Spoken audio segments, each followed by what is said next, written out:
చైనాలో వరదలు పోటెత్తాయి. నగరాలకు నగరాలే నీటితో నిండిపోయాయి. ప్రాజెక్టులు తెగిపోయాయి. నీటి ప్రవాహం గ్రామాల మీద పడింది. ప్రస్తుతం చైనాలో పరిస్థితిని మనం చూస్తూ ఉన్నాం.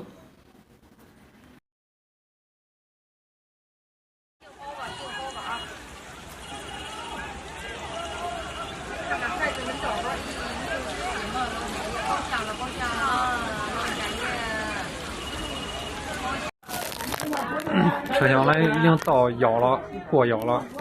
往那边去。外边看到那个外边水更高，车厢外边水更高。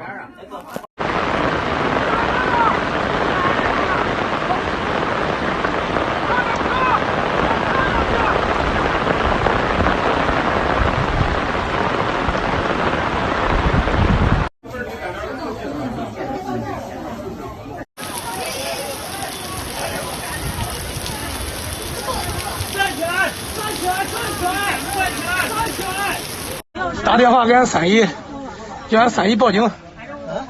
现在已经到格勒邦那个肩膀。吓死我！现在手都是抖的。还有个女的在里边已经不见了。这个男的下去转了一圈，没有找到人。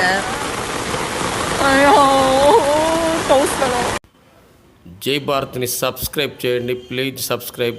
జై భారత్, జై హింద్.